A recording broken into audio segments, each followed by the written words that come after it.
Hi, and welcome everyone. Thanks for joining the webinar today about the clean energy generation. My name is Chris Carnevale, and I'm the Climate Advocacy Director for the Southern Alliance for Clean Energy. I'm going to just start by welcoming you and then also going over the agenda for today's webinar.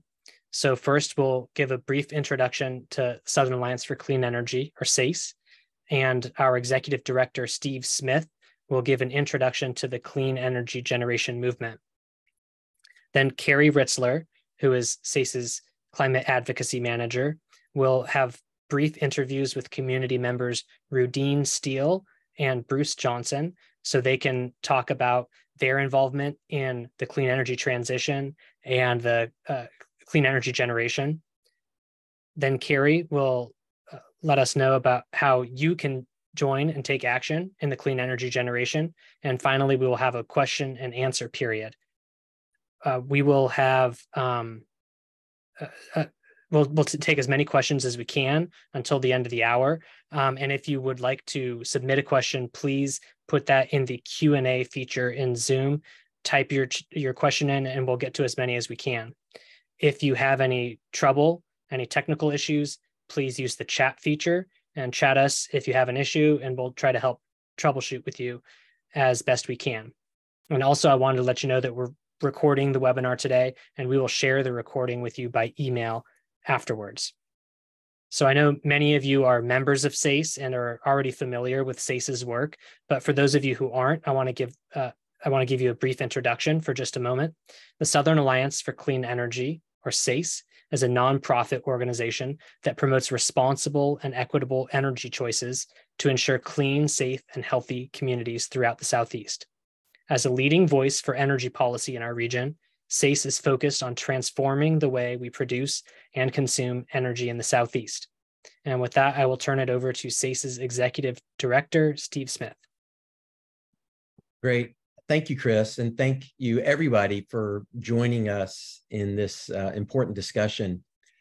What we're talking about today is an initiative that we're calling the clean energy generation.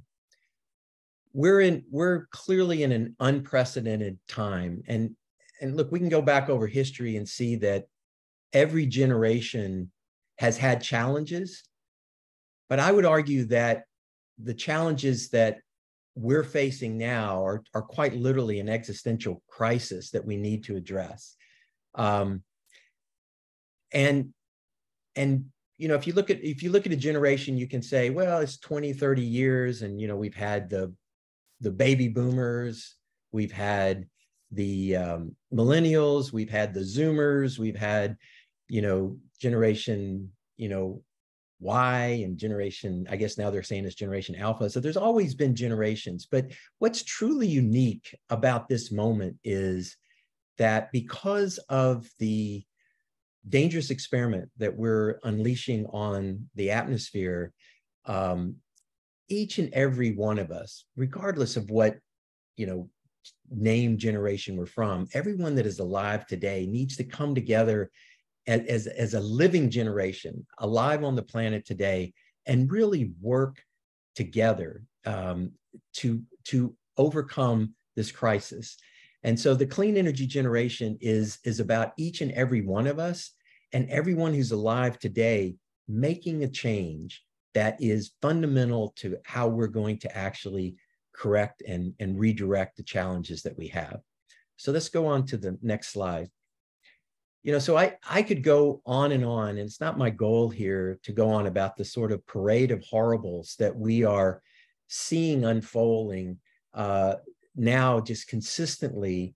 You know, right now in this moment, we have an unprecedented, you know, early summer heat wave that is gripping the southern part of the nation. We're actually seeing unprecedented temperatures, not only in the United States, but across the world in areas. We've been watching this absolutely devastating Canadian wildfires that are unprecedented in the scale and how quickly they have come on. And if you've actually seen some of the video, you can see that these are truly unique phenomenon. And if you think that you can run away from this, unfortunately, the fact that we all breathe the same air is playing out in very dramatic ways, because there's now health warnings across the whole swaths of the United States that basically are looking at unhealthy air, very unhealthy air. We're seeing it even as far down in the Southeast region as the pollutants from these wildfires. And you can see some of the images. We saw these a few years ago in San Francisco when you had this kind of orangey moonscape because of the California wildfires. Now we're seeing it in New York, and we've seen just the unprecedented impact that these events are having. And so when I talk about things like the wildfires, the extreme temperatures, the fact that we're seeing unprecedented sea surface temperatures, this is not to scare you. This is not to use blame and shame and frighten and this, that, and the other. It's to have a very clear-eyed understanding that we are in now a very different and very challenging time based on how we are choosing to produce and consume energy, and how that is then playing out in real time on our home planet. And you know, we have got to look at it from that perspective. And so I understand that these are scary, these can be disempowering, these facts can be of great concern, but we've got to look at them very, very clearly. And so in some way, sometimes, you know, we need to say, this is in really way the worst of times. We have never seen some of these phenomena playing out like they're playing out right now. And we've got to hold that in one hand. But then simultaneously, we are actually, in many ways, in the best of times. And let's go on to the next slide. We are actually seeing that we have the technology, we have the understanding of the issues, we have the ability, literally, to solve this. This is not something that is happening to us that is completely out of our control. Every one of the things that are playing out in many ways are playing out by choices that we are making. This generation, those of us, the previous generations, but then also all of us that are alive today as part of this generation, we are making conscious choices. And the beauty is that because we're making these choices, we can make different choices and we can choose a different path. And we have at our disposal the technologies that can actually reverse these trends. And that is the essence of what we're getting at by encouraging people to be part of this movement and be part of the clean energy generation. Because it's not only the generational challenge, the clean energy generational challenge that we have because of the challenges that are coming forth from what we're seeing in these parade of horribles, but it is also the fact that clean energy generation is the solution. It's a double entendre. It is the tangible way that we get ourselves out of this crisis, and we can reverse these very dangerous trends that are not only affecting us in every breath we take in real time, but is it affecting our children and our grandchildren, and it is setting us on a course that is only going to get worse if we don't embrace the technologies and the opportunities that we have. So the challenge is to think, you know, we can solve this crisis. What is missing is the political will and the personal commitment for people to dig in. And that is what we're calling on you today. SACE is committed to supporting, building a generational movement across our region, joining hands with others across the country and across the world that are committed to doing this. This is an opportunity to be part of the solution instead of part of the problem. These are the things that we want to see happen. This is not the time to be a spectator. Solving the climate crisis, the climate emergency, is not a spectator sport. It demands each and every one of us to be part and parcel to creating the solutions and digging in. And so what we're going to share with you today are some folks that are actually meeting this challenge, stepping forward. And we're asking each one of you to find ways to join with us to be part of the clean energy generation to solve this crisis. I said earlier, what's missing is political will. former Vice President at work, says, you know, the beauty of this is political will is a renewable resource. If we all build and come together, we will renew that commitment to solve this crisis. So with that, I want to turn it over to Cary and let her introduce you to some regional leaders, and we'll talk more about how you can become part of the solution. Thank you. Thank you, Steve. Hi, everyone. Welcome, and I'm so glad you're here. I'm going to start with just a very brief recent history of where we've been as an organization that has led up to the clean energy generation. Just stepping back just to 2022, so not going all the way back, but in 2022, Georgia was really playing a key role in climate policy, and SACE leaned in to help people around the state take action during what was a really important window of opportunity. SACE launched the Renew Georgia campaign, which brought people together from around the state to connect and learn from each other. And this campaign involved monthly Zoom calls for members, an email newsletter, and some chances to take action.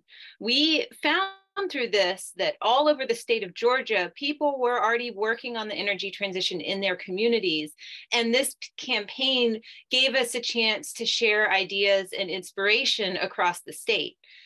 We also helped people engage in actions that made an impact on climate policy, including rallying at the state capitol on Earth Day, community meetings about utility resource planning, and a major push to get everyone we could to call Congress to support the passage of the Inflation Reduction Act. And by coming together across our communities, across coastal communities, from the mountains, the cities, the rural towns, were able to move the needle on climate policy. Now we're here in 2023, and we at SACE have recognized that in this moment, it's really critical that work like this that we had been doing in Georgia last year happens all over the region. So we want to scale up the work so that we're bringing you all in, no matter what state you're from. There's a lot that we share across our states in the Southeast. We share mountains, we share rivers, we share coastlines, and we share a lot of challenges. But we can also share a lot of successes if we work together across the boundaries. So we at SACE are inviting everyone from around the Southeast who have shared in the struggles and successes that have gotten us to this point in the clean energy transition to come together now under this banner of the clean energy generation, where we can build on the work we've already been doing and start to work together in new ways. So to demonstrate that power that can come from just a few individuals taking the leap, we've invited these two guests who worked with us during the Renew Georgia campaign to share with you about how they are inspired to take action. So I am now going to invite Bruce Johnson to come off mute. So Bruce has served on the City Council of Winterville, Georgia since 2022, and he has been leading the effort to meet 100% of the city's energy needs with renewable energy since even before he was elected to that seat. Bruce also worked with SACE in 2022 to get Winterville to pass a resolution supporting the federal climate investments, and that effort formed part of the public support for the clean energy investments approved by Congress through the Inflation Reduction Act. So I'm going to ask Bruce a couple of questions, and then I invite you to put any additional questions you have for him in the Q&A box, and we'll return to those questions at the end of the webinar. So hi, Bruce, welcome. And first question, can you tell us, how did you get started in this work, and what are you currently working on in your community? Hi, Cary. First off, thank you for having me. Like a lot of people, I've been concerned about climate change for a long time. And following the old adage of think globally, but act locally, I started the 100% Winterville Clean Renewable Energy Initiative in the fall of 2021. The goal of 100% Winterville is to convert the city of Winterville government to 100% clean renewable energy, with the city meeting its electricity energy needs by the year 2035 and all other energy needs by the year 2050. And the way we accomplish that goal is we have to harvest renewable energy in an amount that is greater than or equal to the amount that we pull from the grid. And once we reach that point, we can say that we're a 100% clean, renewable energy city. And as part of that effort, the way to do it is solar. I should mention that first. And that's what I found out in my early research. Right now, solar is becoming more and more affordable, and solar is available everywhere, every day. I mean, right now, we literally have clean, renewable energy falling from the sky. We just need to do a better job of collecting and using it. And as part of that, I started some solar projects here in Winterville. I've completed one solar project for the buildings on my background, and I'm working on 5 additional projects. The first project was a 102 panel solar array, 39 kilowatt capacity in those photos that we installed on the roof of the Marigold Auditorium and Arts Center. And that solar array helps offset power at the auditorium and the community center next door, which is now called our cultural center. In addition to that, it powers a battery backup a battery backup system at our cultural center. That's important for our community because our cultural center also serves as our emergency shelter. And so in the event of a disaster, we may have to house families that have been displaced from their homes. And that battery backup system is 36 kilowatt hours, has enough stored power to keep the lights on, to keep the refrigerator running to store food, to keep the equipment necessary to access the internet running. And it also can power a small portable heat/AC unit that we purchased that will help keep the room where those folks will be housed comfortably for them until power can be restored. And the way we were able to do the first project at this scale and have the battery backup system was really thanks to a grant from the Georgia Environmental Finance Authority, which is a state agency that provides funds for renewable energy projects. And there are similar agencies in other states, so those may be sources of funding. And in addition to that project that is now online, I have 5 more in the works that I hope to complete in the next few years. And when they're completed, they will actually help offset power at 7 government-owned buildings, including the fire station, the police station, our library, our doctor's museum, our nonprofit bookstore, and the offices of our Marigold Collective, which runs our farmers market and provides food for local families in need. And in addition to that, last year, I authored a resolution similar to you see in other communities that makes a real commitment to those goals, because I needed the city to make a real binding commitment to get there. And it commits the city to the goals that I mentioned earlier, meeting electricity needs with renewable energy by the year 2035 and all other needs by the year 2050. That was passed unanimously last fall by our mayor and city council. And I also got our mayor to sign the Sierra Club Mayor's Pledge, which commits the mayor to working towards those same goals. And I'm going to continue to build renewable energy projects until we reach that goal and have converted to 100% clean renewable energy. And that's where we are currently. Thank you so much. And so, Bruce, what would you say to someone who is not an expert in clean energy, but wants to take action in their community? Well, I'd say you're looking at one. And I really want to emphasize, you don't have to be an expert. I wasn't an expert in solar. I wasn't an expert in grant writing. What you have to be is persistent, and you have to be willing to learn. And I was persistent, and I started by just reaching out and trying to find like-minded individuals and organizations that had done these type of projects to learn as much as I could. And a good example is the grant that we got. And that was through connections with an agency that I contacted that let me know about that grant. And I've had people ask me, how did I write that grant? I'm going to be honest with you. Until I learned about that grant, I'd never read a grant application in my life. And in fact, didn't learn about the deadline for that grant until Thursday at 5 o'clock. And I found out that Thursday that the deadline was Friday at 5 o'clock. Okay. So, but I contacted the grant agency, and they were really helpful. And you'll find that when you contact various agencies and other individuals, you can find people that want to help you. And when I spoke to the grant agency, I explained to them, well, there's no way I'm going to gather this information, by tomorrow. So they're really helpful and said, well, okay, here are the key pieces that you have to have for a valid application, and some of the other stuff we can fill in, later in the process. So that night I called our mayor, Dodd Farrell, at home. And I wasn't on city council at the time. And we barely knew each other. We were acquaintances, I could say, because I've seen him in a couple of committee meetings. And thankfully he answered the phone, and I told him, I said, we got a chance at this grant, but I just found out the deadline's tomorrow and you have to help me and you have to sign it. So he cleared his calendar for the afternoon. I took the day off. And that morning, I did some more research on the grant. And when I met him in his office at noon, we worked on it for several hours and the deadline was at 5. Well, we got that grant in, the application in at 3:30 p.m. And we got that grant. And just a few weeks ago, the city got a check for $105,000. Then that paid for the majority of the cost of that project you see on the screen now. And that's just an example of, again, I didn't go in there with any sort of expertise. I was just persistent, willing to learn, and trying to build relationships with like-minded individuals. And I think, if we have a small community, a small city like Winterville, we're only 1,200 people. We got a small city budget. And if we can make that kind of commitment to tackling climate change, I think any community can. And we're making a difference here in Winterville. But what I would like to see is maybe 10,000 Wintervilles, right, across this country. If we have that many communities making a real commitment to addressing climate change, that's when it becomes transformative.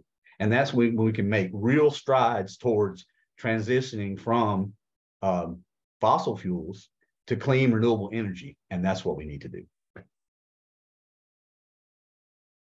Awesome. Thank you so much. I love that project and I love those pictures. Okay, I'm going to invite Rudine next to come off mute and pull up your video. And again, if you had questions for Bruce about his project or any of the other work he's doing in Winterville, you can enter those in the Q&A, and same for Rudine. If you have questions for her as she's speaking, just please enter them in the Q&A and we'll come back to both of these guests at the end. So Rudine Steele is a resident of Rex, Georgia, down south of Atlanta. Rudine is a volunteer with multiple climate and environmental groups and an active community member. And Rudine has been a consistent volunteer with SACE throughout the past year and a half. I've really enjoyed getting to know her and work with her, and we have really built up to some big actions. So hi, Rudine. Hi, how are you? I'm great. And so I'm going to ask you a few questions. And the first question is just if you could tell us about how you first got involved in thinking about climate change and the environment. When I first got involved, I was attending a farmer's market at the Jimmy Carter Center here in Atlanta, Georgia.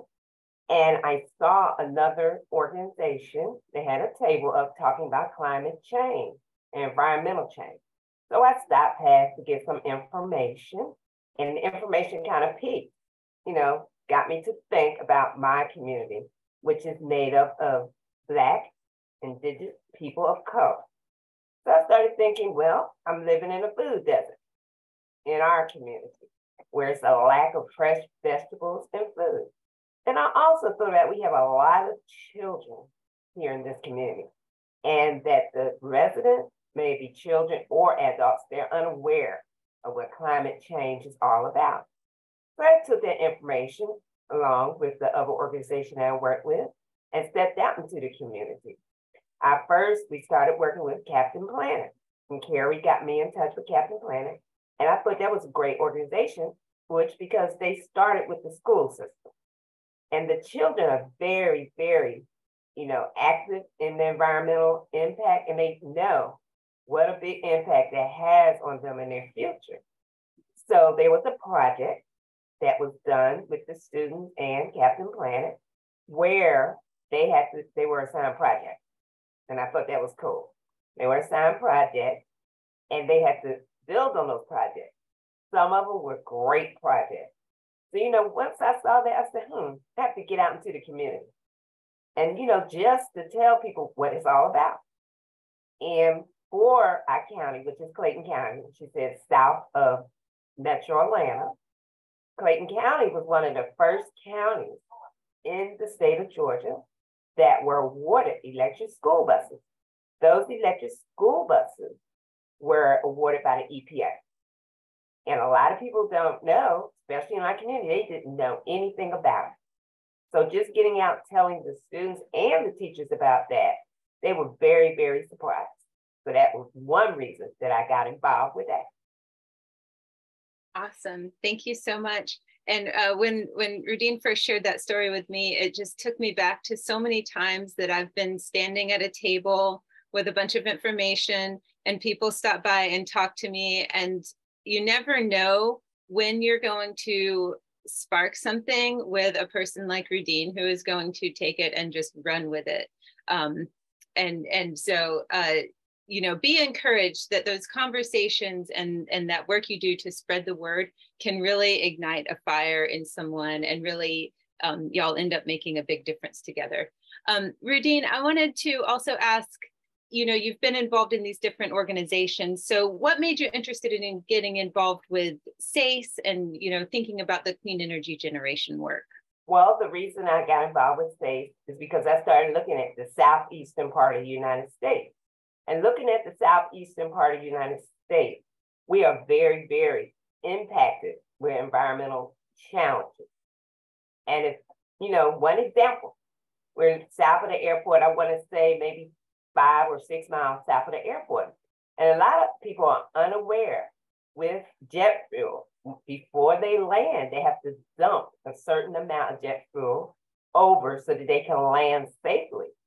Of course, by Clayton County being within that flight path, a lot of that is being dumped over our communities, which comes through the air, goes down through the ground, then goes through the water. Of course, all the citizens are impacted by that.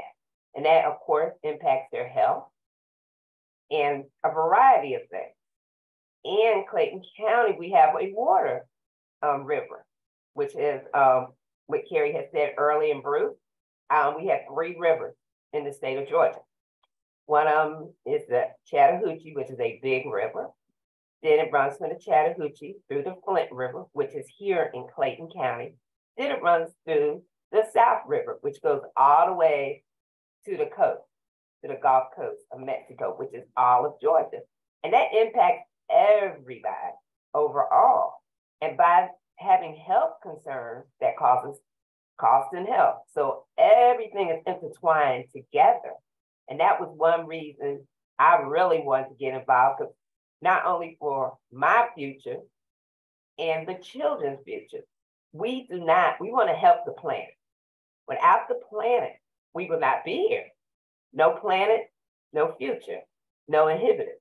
So we have to start here, the Southeast. That's one area. Then, to grow onto that and move it, across the country. But we need to start in the Southeast, because the Southeast is the most toxic area of the United States.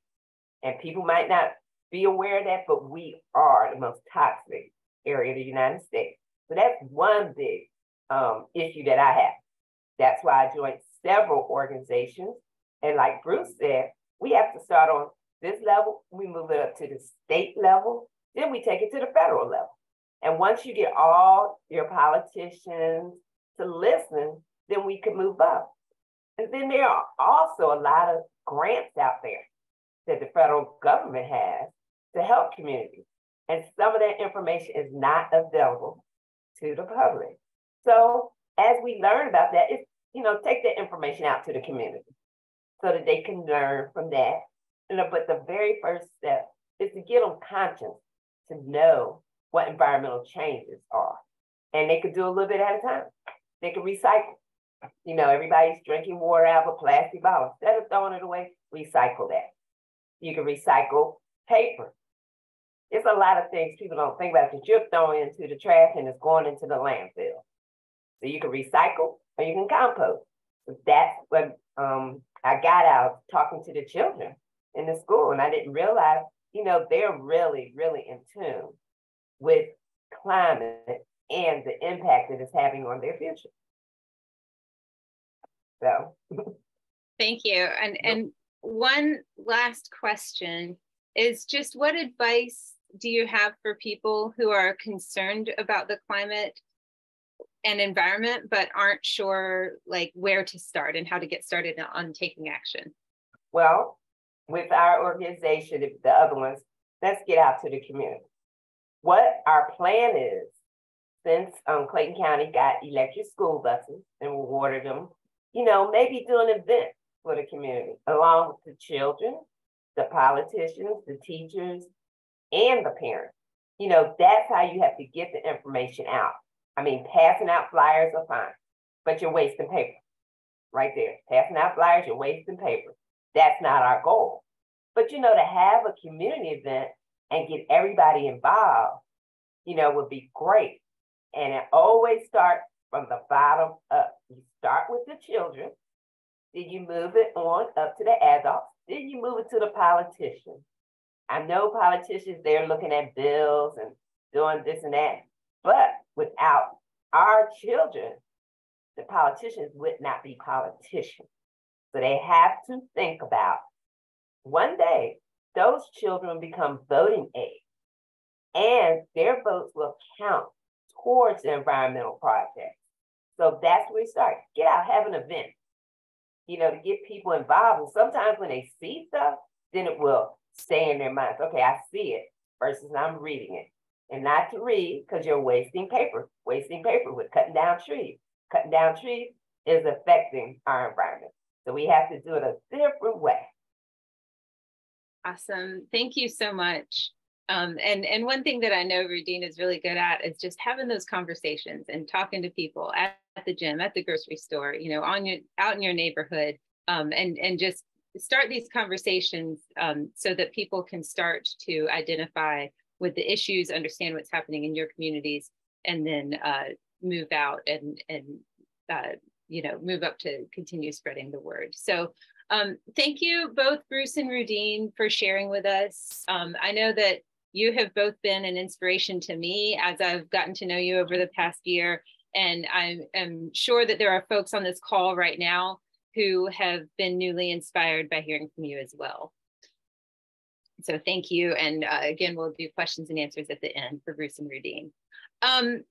I want to shift now just a little bit to speaking to everyone on the call. I want to share with you about how you can get involved in the clean energy generation.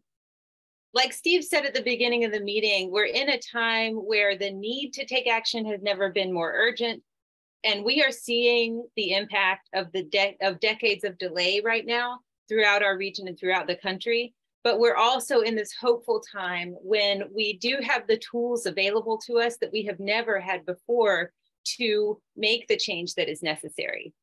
Everyone can have a role right now. There is a place for everyone in the work of the clean energy generation and in the broader work of energy transition. So your involvement can look like a lot of things. It can look like changing your light bulbs to energy efficient light bulbs and caulking up your windows to make your home more efficient. It can look like reading an article about how solar power works. It can look like deciding to get solar on your church building, or it can look like showing up to a city hall meeting to ask your local leaders to do more in your town. There's really no wrong way to be involved right now. And I want to make sure that everyone on this call knows that you do have what it takes to make a difference.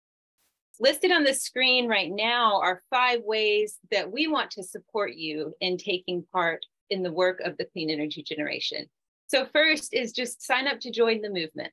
That will give you access to the resources and information that we're planning to share with clean energy generation members. Next, the climate crisis and the clean energy transition are big concepts, and sometimes it seems like there is an endless amount of information out there. So through the clean energy generation, we plan to share resources that we think are the most important for people in the Southeast to know and be aware of so that you can make an impact with your actions. This is going to look like from us, you know, regular email updates, Zoom meetings, additional webinars like this one to share new information. And so we invite you to join so that you can have access to those resources and information. Third, we are also inviting people to spread the word about the clean energy generation.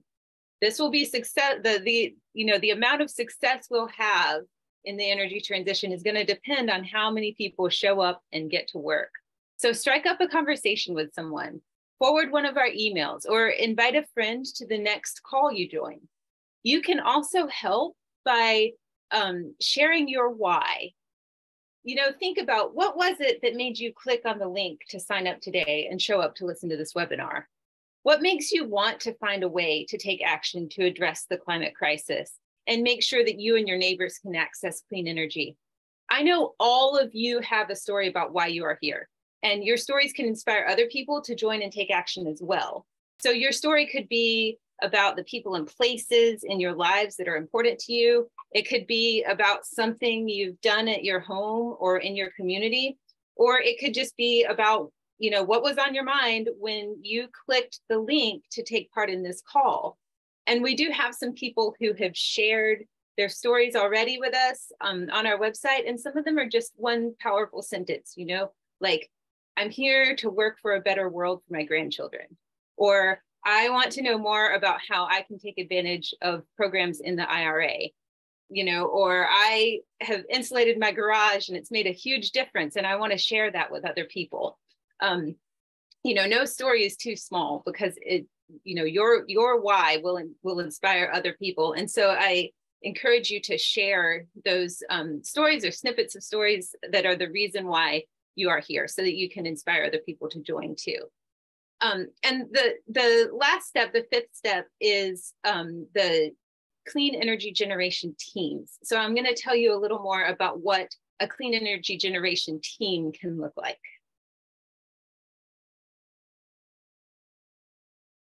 So some of you may already be part of a community group or a church group, or even just a casual group of friends who would like to work on a project together.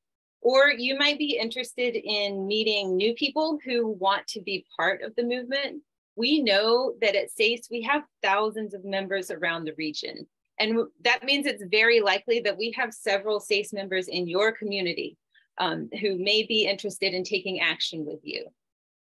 Our Clean Energy Generations Teams project will provide additional resources to the ones we'll be providing through our regular channels. So we'll be providing additional resources and programming to support people who want to take action together on a project that's meaningful for you and your community, or a project that has a broader impact region-wide. The space we're in right now in 2023, this is a time to dream big, to set goals that meet the urgency of the moment and take advantage of all the resources that we have. So we want to make sure that people have the knowledge they need to envision this future for their community, and that people also have the tools to get to work. And it's our aim to provide those through the clean energy generation teams. We have been working with some small groups throughout this year, throughout 2023 so far, to start helping people establish their vision for their communities, so that they can set goals to work on in light of the needs in their communities and the resources that we know are available. And we will be inviting you and the other clean energy generation members to join teams if you'd like. Again, I want to clarify that working in a team is not the only way to be part of the clean energy generation. All of those other actions that I outlined are equally valuable and helpful, and you should do what you have the capacity for and what you have the interest for. But if it sounds appealing to you to get connected up with others in your area or around our whole region, which includes Florida, Georgia, South Carolina, North Carolina, and Tennessee, who are interested in working together on a project that will move us forward into an equitable clean energy future, we want to provide you with the tools and information you need to be successful. So by signing up to join a team, you're letting us know that this is something you want to do, and we will reach out to people who do that and help them get their teams established. So just in closing, I want everyone to know, whether or not you choose to get involved with a team or take one of the other actions, I know that each of you on this call can make a difference, and you can contribute to the work that we need to do together to bring our whole region forward into the clean energy future. So I hope you'll consider taking one of the actions we outlined. We're going to follow up this webinar with an email that has more information and some links for how to get started. So I look forward to seeing y'all on those lists and reaching out and meeting people, and continuing to work with you in the clean energy generation. And I am now going to pass over to Chris for Q&A. All right, so now we're moving into our question and answer phase. If you have a question for the panelists, please put that in the Q&A feature in Zoom and write in your question, and we will get to as many as we can in the rest of the hour that we have left. So let's get to our first question. I'm going to ask a couple questions from Gage and from Evan, and these questions are for you, Bruce. So actually, let me just go ahead and invite all the panelists, Bruce, Rudine, Steve, and Cary. If you all could come off mute and turn on your video, that'd be great. Okay, so question, this is for you, Bruce. How do you approach such a noble endeavor in not just your city, but in others, in terms of bridging the gap between political parties? My town is very conservative, where many are ambivalent about renewable energy. So what are your thoughts on that? And then let me combine that with another question. How did you secure buy-in for your projects from the city council and residents? And what advice do you have for those looking to replicate your efforts elsewhere? Well, I'd say first, know your audience, right? There are a lot of folks that like us, that they're really concerned about climate change, but there's a lot of folks that really don't care about that, right? That's okay. You have another angle that's great, because everybody likes saving money. And there's some folks that I've talked to in Winterville that aren't excited about the aspect of addressing climate change. But when I tell them that I installed this array to help offset power at 2 buildings, and I did it with a grant and other funding, and I didn't take 1 penny from our general budget, and it's going to save money on our electric bills for the next 25 years, everybody likes to save money. So if you need, just know your audience, and you don't always have to sell the environmental aspect. So again, I think that's really a good angle. It really makes financial sense. There's a reason why Georgia Power is not building any more coal burning power plants. They're building solar array farms because it makes economic sense. The cost of solar has gone down so much and will continue to go down, and battery technology, that it just makes financial sense. So I think that's a great way to approach it. If you have someone that's maybe on the conservative side, not to say that all conservatives would not care as much about climate change, but they may care a little bit more about the financial aspect of it, right? And when you talk about getting buy-in, that's sort of the same answer, but I'll add to that in terms of buy-in for citizens and others in your community. I think outreach is really important. I've learned that in working with other nonprofits. So the first thing I did is I got a buddy of mine who was a graphic designer to design a logo for me. I created a Facebook page where I share information. I also created a few banners, and I show up at community events like our Marigold Festival. And every year I'm there, and I spend the whole day talking to people about these projects. And a lot of times I have citizens come up that had no idea that it even existed, because you can't see the panels. So outreach and education is important in getting buy-in from the community. And then, when it comes to your elected officials, just know your audience and approach them in that way. I hope that answers the question. If there's any, you want me to elaborate on anything, let me know. Okay, would anyone else like to answer that? Okay. This is a question from Jim, and this will be for you, Steve, but I'd invite everybody to chime in here too. Jim says, I'd like to have panels on my roof and a battery wall in my home, not to save money on my monthly utility bills, but rather to eliminate my family's use of fossil fuels and reduce our reliance on commercial energy sources. Does your organization advocate for solar on individual properties? Will it contribute to your goals of promoting clean, renewable energy? Yeah, so we at SACE believe that we need to be looking at expanding solar access across all market segments. So when we describe a market segment, the big utilities are deploying very large solar arrays and large fields and doing it at a very large scale. That's important because that gets tremendous amounts of energy coming from the clean zero carbon emissions, zero fuel resources, and drives the solar market to even lower prices even more. Then there's a community scale and things like what Bruce is talking about, things like where people are putting things on in their communities and having them either support public infrastructure or even having people be able to aggregate together and buy in to support those panels. Those type of programs are very important. And then absolutely doing it at your home.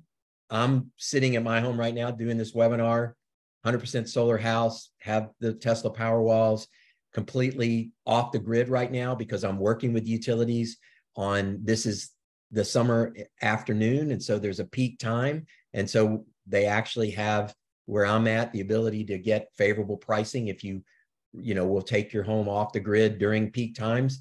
And so there's lots of ways to do different things at different scale, and they're all very, very important. And so, yes, absolutely, we support all those market segments. We think they're all critical, and to solve the crisis, to really help with the climate emergency, we need to be getting every phase of renewable energy deployed. Some areas and some markets are more favorable to home customer owned than others.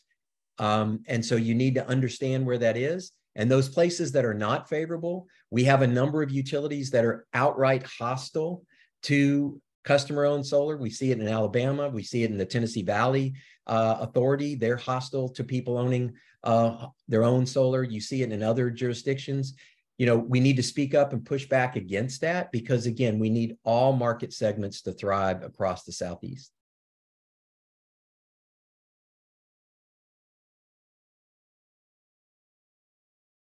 So let me add one last thing.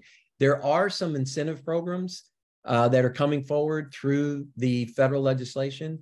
There are tax incentive grants, tax incentives that you can get. So if you have tax liability, you can get, I think, up to 30% back from the federal government on your investments if you have the tax liabilities. And so there are things that can help you along the way, independent of anybody else, because those programs are now available through that have passed the federal government in the United States. So those are important. But I would caution you that the greenest electron is the one you never use. And so I strongly encourage everyone that's considering doing stuff to their home with solar, the first thing you should do is invest in energy efficiency improvements, because one, that's going to allow you to do more with the solar you do put on when you do eventually put it on. But most importantly, you're going to get the biggest bang for your investment by actually doing energy efficiency investments first, and then making sure that gets you immediate cost savings. And so invest in energy efficiency first, and then look for the opportunities that you can do with solar.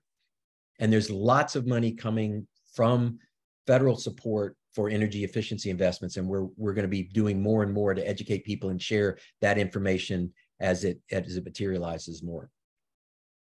Just to add to that, that is really important. That's something I did not mention when I was getting the interview earlier, but that's something else we're doing in Winterville. We just did our first energy audit of our doctor's museum because it's a really old building and it had a lot of gaps. And now we're taking the results of that energy audit, and then we're looking at ways to improve energy efficiency. And we'll do that again with other buildings that are really old in the city and may need insulation or other actions to reduce the amount of energy they use. So I just want to point out, it's really important to not just hit supply and demand, right? Hit both sides of it. Yeah. I wanted to say too, how an individual works in their home is a big piece of, what we're talking about when we talk about the clean energy generation, is we all have a role to play, whether that's what we do in our household or what we do in our community. It's all part of a bigger piece of us coming together collectively to address the crises we face and, make the future that we want. And, maybe it's solar in some homes, but, it should be energy efficiency probably for all of our homes.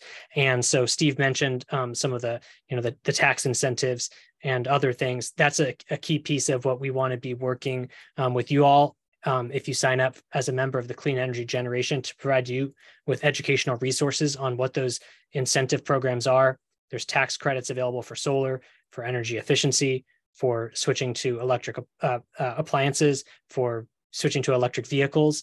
There's forthcoming rebate programs, and then there's federal grant programs for things like low-income access to solar and other things like that. So please make sure you do sign up with the Clean Energy Generation Movement link that has been shared in the chat, and we're going to work with you to make sure you get the resources you need to understand what the opportunities are. Yeah, and everybody has a different capacity to do different things at different times and stages, but every single step matters. And so, whether it's as simple as just changing out one of your light bulbs to an LED that's super efficient, little steps like that, and then they'll start to snowball. And once you make a very small step, then you can start adding and expanding, and you'll be surprised as you start down this journey. When you start down this path, you're going to become more and more empowered. You're going to become more and more knowledgeable. And because there's this plethora of programs that are available to help, you're going to find more and more things that you can do. It can be daunting at first, but again, every small step is part of that journey. And so I encourage people, don't be overwhelmed. Take those small steps and then have them build, so that you build and grow in your understanding and your ability to really shape the future.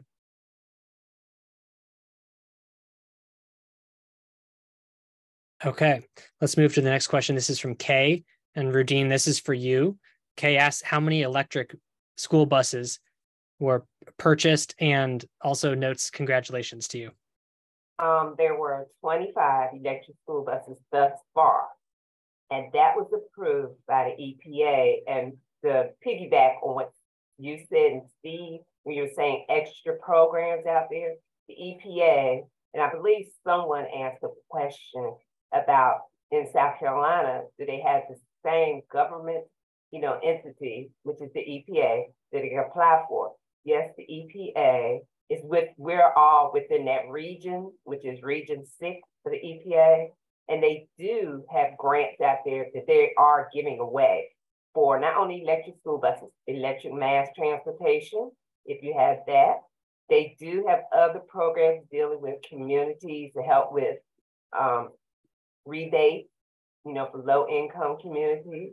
And it just came to my attention yesterday that the EPA have put out a grant for youth, to sit on an alliance committee.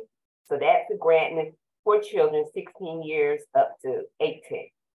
So they're from elementary school up to 18.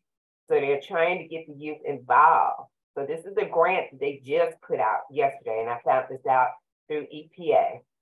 So the EPA does cover our region, which we are Region 6. So they have a lot of grants out there, which means that's nothing to pay back. That's just grant for low-income people. So when you go out and talk to people, you can mention that. Of course, they might say, well, a lot of them might even know what the EPA does. The EPA just does not, monitor water conditions and air conditions. They do a lot within the community. And due to the fact that we're looking at the IRA and all this, that's why they are involved, the EPA. So right there, that's one step to go from there. And they are willing. I met the young lady who is the regional director, and she did say they are willing to help this region, which is Region 6. And I just want to piggyback on that and say, that's where that community advocacy comes in, because while there are all these opportunities for communities, it requires to get electric school buses, it requires a school district electing to pursue those grants and decide that they want to take those steps. And, that requires people, there's a big information gap. People don't know about electric vehicles. They don't know, people are cautious. People are busy. Your school district people are extremely busy, So when people like us, community members, can come to our school boards equipped with information as people in their community and our other government entities and say, hey, I heard about this. I have kids, I have grandkids in this school district. My neighbors have kids. I think this is a great idea. That's one of the one of the reasons that this clean energy generation is that we're trying to push this, because we want to give you the tools in your communities to take to your leaders to make sure that we're getting the maximum impact out of all these programs. I think that's a good segue. The question about electric school buses to a couple questions from Jim about electric vehicle charging funds, and also public service vehicles in your city going electric. And so I just wanted to touch on that briefly. I think so. There's from the federal government, there's from the bipartisan infrastructure law, $5 billion coming through the National Electric Vehicle Infrastructure Program that's going out to all the states. And that money has already started to flow and will continue to flow for the next several years. And so that is kind of one piece of it. Another piece, kind of like looking at the local level about your city vehicles, there are grant programs that are available for that. For example, the EPA's Clean Heavy Duty Vehicles program. But something that's really remarkable is because of the Inflation Reduction Act, the opportunities for local governments to take part in the clean energy transition was just dramatically expanded by now the ability of local governments to take advantage of tax credits, which is brand new as a tax exempt entity. And Bruce would probably be the best person here rather than me to talk about this, but now the clean energy tax credits that have historically been available to tax paying businesses, many of them are now available for local governments too. So there are funds for solar, but also transitioning the public vehicles to electric vehicles, up to $7,500 each for light duty vehicles. There's money for charging infrastructure to be installed. And so that is an opportunity for citizens. Like I mentioned, there's things that we can do in our households, but there's also things we can do in our communities. Maybe you're not in a position to, do much at your home or something, but you could get together with your neighbors and your friends and go to the local government and say, hey, what's your plan for taking advantage of these funds? So Bruce, since I said your name, maybe would you want to elaborate? A little bit. And you made a good point that the Inflation Reduction Act did expand that tax credit as 30%. It was in the past for residential or folks that were paying taxes. And so when we did this, our first solar project in Winterville, that was not available to us. But they changed it to what's called a direct pay option.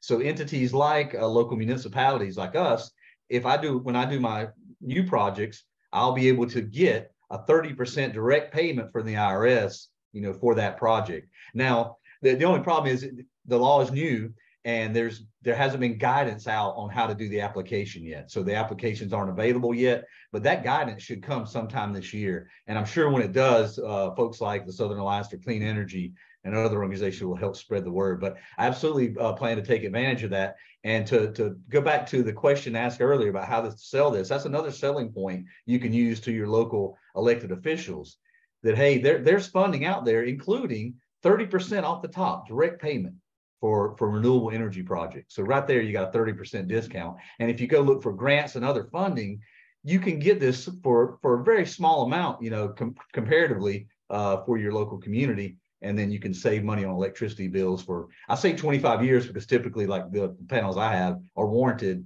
to produce at least, I think, 80% or so of their original rated capacity for up to 25 years. So if you can reduce the cost through this funding like the IRA and others, then you're just going to save your money city and save your city money, excuse me. And that's a really big selling point. Yeah.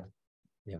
And Chris, I would just say on the electric charging infrastructure, as you mentioned, the bipartisan infrastructure legislation law has accelerated the investments, but a couple of other really critical things have happened just in the last few weeks.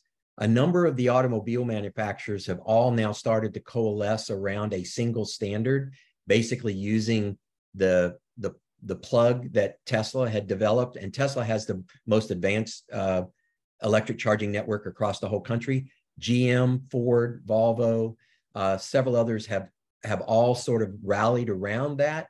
And then now that particular standard is now being spread into other charging stations that weren't unique to Tesla. So we're now seeing that sort of consolidation where everything is becoming standardized. And so those of us who have been driving electric vehicles that have had a robust charging network, we know that they are perfectly able to go on long distance trips and there's no problems. Now that access is becoming more and more available. But I would remind you, when you have an electric vehicle, if you have a place to charge it at home, that's the best place to do it. And so you really don't have to worry about a lot of the infrastructure being outside of your home, because you can actually plug in to your house, particularly if you have a like a 220, 240 volt dryer, like your electric dryer for your clothes or whatever. If you have that, you can plug in, and the vast majority of the charging you're going to do is actually going to be at your own home, where you don't even need to go out anywhere. And most people drive roughly 25 or 30 miles a day, and that's easily taken care of with even the most basic charging stuff at your house. So there's a lot of education that needs to happen as we transition to electrifying mobility. But I believe some of that range anxiety and concern about being able to charge and getting around is just going to melt away, because the infrastructure is being developed very, very rapidly. The consolidation around standards is happening. And the fact that as people really, when they start having electric cars, they realize, you know something, I rarely ever use a public charger because I charge at home. Okay, well, we're past our hour. We can keep going for a few minutes, but for anyone who has to get off, I wanted to say, if you have unanswered questions, please feel free to send us an email. You can just send it to info@cleanenergy.org, and we'll get back to you. Again, that's info@cleanenergy.org. And also, we're recording this webinar, and you will get a recording of that in your inbox. So we'll keep going for a few minutes because we have more questions. But for anyone who has to go, I just wanted to say thanks for joining. Let me get to the next question. This is going to be for you, Cary. There's a question from Robin. Robin asks, can you list a few of the team's focus areas, and are there state requirements from where they originate?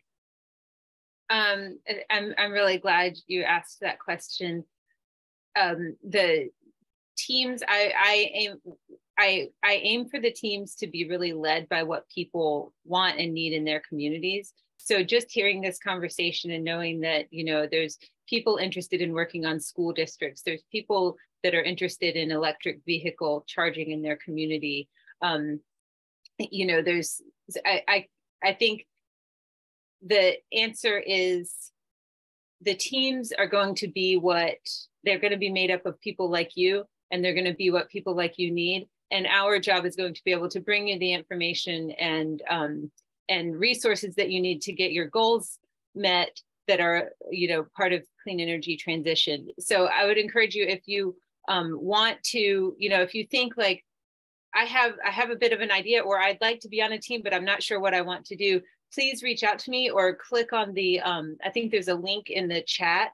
There's no requirements of like, you have to be in a certain state, or you have to be, really the requirement for being on a team is you might want to be on a team. So click the link, let me know.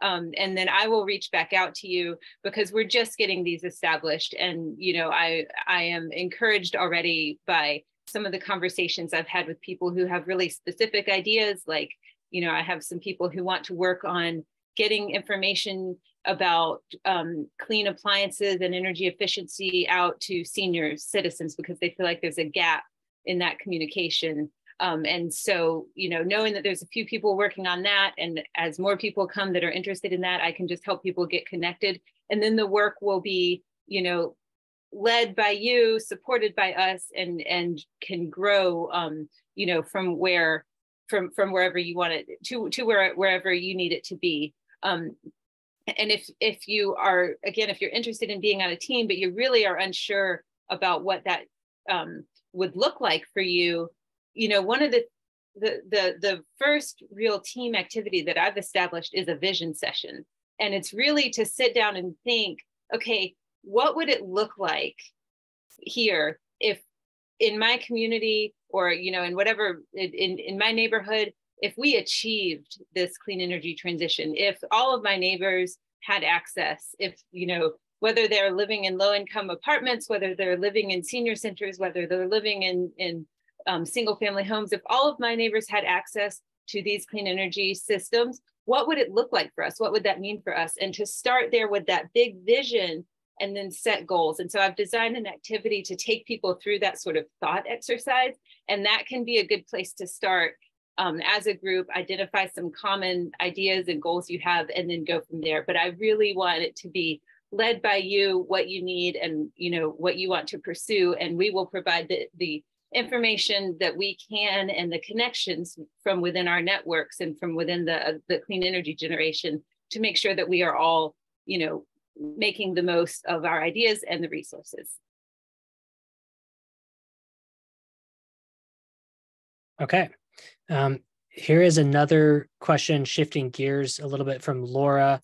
And this is for you, Steve, and probably also for you, Cary. Does SACE help folks who want to push back on policies, utility policies that are unfavorable for solar? That was Laura's question. My addition will be, how does that idea of utility policy play into the clean energy generation? Yeah, I mean, clearly, because, and hopefully this isn't novel to anybody, we need to electrify everything, because basically one of the things that I should have said in my opening comments is, when you're digging yourself in a hole, the first thing you do is stop digging. When you're digging yourself in a climate hole, the first thing you stop doing is burning stuff. We've got to stop burning stuff. And that means, across the board, burning fossil coal, burning fossil gas, even the stuff in our homes, we need to be thinking about transitioning away, using electric appliances, using, electric stoves, all these kind of things. And once we electrify everything, what happens is then the importance of the utilities is critical. Now, again, us all having solar on our home and having solar in our communities, and that can all be a part of it. Doing energy efficiency to lessen can be a part of it. But utility policy is absolutely fundamental to this. And so we are interested in engaging where we can with the resources we have. We have a pretty good sense of where the utilities are leading and where they're lagging. We also have a pretty good sense across at least the main states that we're working in the Southeast, where it makes sense to lean in right now and where it may be a little bit of a longer term play. So we're open to working with any communities that want to do stuff. We will give our best assessment of, where things are, and then, help work with you and others in the community to try to correct poor policy. And, some utilities are more open and receptive than others. And so that all is going to determine on, bringing and raising our voice. But that's the power of us all coming together, because we don't need to just let a handful of executive decision makers who may be motivated either purely by financial incentives or have misinformation or disinformation about what's going on, making all the decisions for us. Because look, we're all in this together. The health of the planet is critical to all of us. So we all need to engage. So we'll do the best we can. We are interested. And that's sort of SACE's bread and butter, is looking at utility policy and trying to, find strategic places to engage in it. But some of those big ships take time to shift. And so we have to be realistic about what we're doing. But the more people that are pushing to create that change, the faster it'll happen.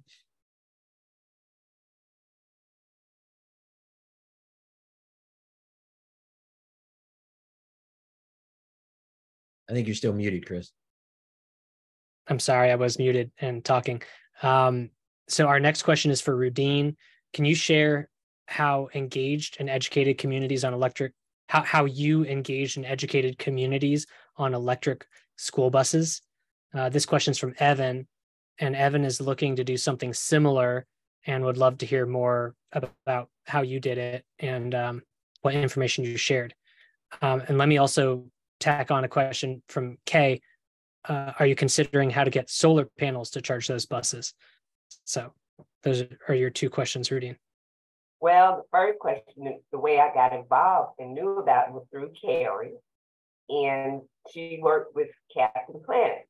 But our local school board did reach out to SACE and Captain Planet because they wanted to know something about it. And plus, they had heard about the EPA grant that they were giving local school systems and everything. Now, such as panels, that will be one step that we need to take next, because we've already started with the school buses.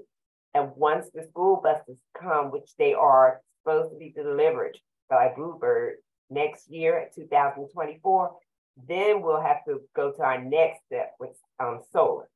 So to get the community involved, of course, with, like you said, electric cars, which the community that I'm living in, we're talking about lack of sources, when it comes to electric cars. So we have to get them on board with the electric school buses. And I don't remember if I mentioned our Metro Atlanta mass transportation. They have started electric buses, and they are starting to come out into our county. So that's one step, but to get the people on board with solar, that's going to take a little bit more, because the people are lack of funds. But the first thing, like Steve said, they can change, to all electric, and there are incentives to change to all electric appliances and things like that. Of course, they are cheaper, but to get out to tell them, like I said, you're going to have to take it one step at a time to get out to that community and to have that community meeting. If you have a chamber of commerce in your community, that's one way to reach out, to let the small businesses know about it. Because a lot of small businesses aren't aware of electric, school buses. Their minds are set on gasoline, fossil fuel, until they actually see how it affects everything overall. So what we're starting with is the little part first, electric school buses.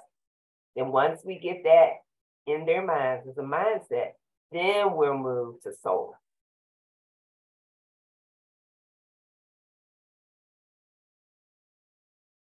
Okay, we have just a couple more questions, and then we're going to have to wrap. So let's move to a question from Joseph. And Joseph mentioned that before folks put on renewables, they might want to consider plugging the holes, so to speak, first and doing an energy audit to identify the energy efficiency measures, which is what you mentioned, Steve. And then Joseph's question is, do local power companies perform the energy audits, or does TVA? So that is a question that's specific to the TVA service territory, but it does have some applicability to everyone else. Steve, do you want to take that? Yeah, so the Tennessee Valley Authority has roughly 153 local power companies that they distribute power out to. They're either municipals like Knoxville Utility Board or National Electric Service, or they're co-ops like Middle Tennessee Electric or, the Sequatchie Valley Cooperative or whatever. So they're volunteer electric. So they have different structures that really interface at the retail level. And so there are programs that are available through some of these local power companies. They tend to be more earmarked towards lower income. And so they have what's called the Home Uplift Program that TVA is offering. And if you qualify based on your income scale, where you are, there are opportunities to actually not only get an audit, but then actually get some financial incentives, grants and stuff to be able to actually do some things. And that is available in a number of areas. I'm honestly not sure if it's available in all 153, because I think the local power companies have to opt into it, but it is a start. There are other programs, even if you're means tested out, meaning that you have more resources that you can look into. What would probably best is if the questioner wants to ask and give a little bit more information about exactly where they are, we might be able to help marry them up. Writ large across the whole region, that also varies. The different utilities have different programs, But as was mentioned, having your home evaluated for where you could find cost-effective ways to do is really a great place to start. And many times the utilities do have these programs. And if they don't, this is a great thing for people to come together and demand that, to be able to say, this is not only good for us in saving money, but it's actually good for you and the utility, because you're actually finding ways to stop wasting energy. And it can, what the utilities sometimes don't recognize is this actually ends up saving them money, because it makes people's homes more energy efficient. And therefore it can help through times where the utilities are having to pay higher prices even for their electricity. So there are ways that we can work with you if you don't have these kind of programs. And that's a great thing, is what Cary was talking about visioning. That could be something on the visioning list to say, we want our utilities to be more cooperative and partners with us in doing these evaluations, so we will know where to go in our homes. And it's good for everyone to stop wasting electricity and wasting power. We're well over our allocated time, so we're going to have one last question to close us out. I did mean to say too, with the energy audits, there is another example of how we're in a new era with federal funding opportunities. There are now tax credits available for homeowners to do energy audits, which is brand new. And then starting with the home energy rebate programs that are going to be rolled out probably next year or maybe later this year, there will be upfront rebates for home energy audits also for program participants. So there's all these brand new opportunities. Please, if you haven't already, sign up for clean energy generation, and we'll make sure you get the resources you need. So our last question, this is going to be for Rudine and Bruce, both of you. What's the response from the community members when they hear about your work? Their response is very positive. They are very positive. They're excited. They're ready to find out more information and what they can do, to help. So especially, like I said, the children, they are very, very excited, to do it and learn and, how to get involved. So the community is very excited. Like I said, it just takes getting the information out to them, and they can become more excited. Just getting that information out to them. Yeah, I'd agree.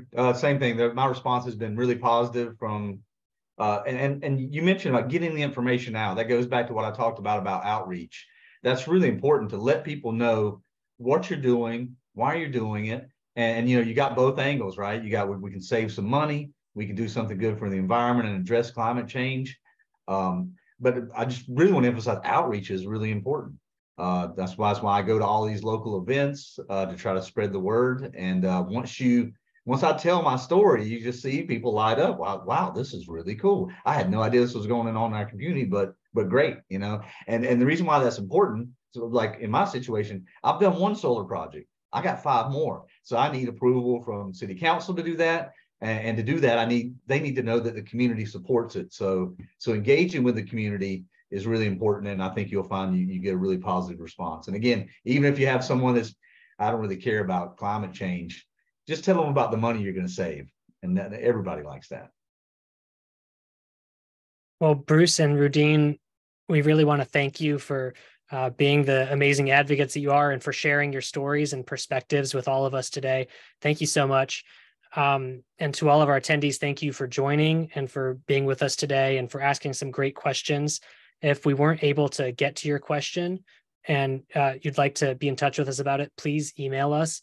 The address is info@cleanenergy.org, and we'll do our best to get you the answer that you need. Again, we've recorded this webinar and we'll be sharing the link with everybody who registered in an email that will be coming out shortly. And we will have more webinars like this about the clean energy generation, in addition to other, more informal Zoom type meetings where it can be, more of a conversation. And so please, again, make sure you're signed up. If you're interested in getting involved as a member of the clean energy generation, sign up at the link that's in the chat. Yeah, I think that's it. So thank you all. Have a nice day. Bye. Thank you.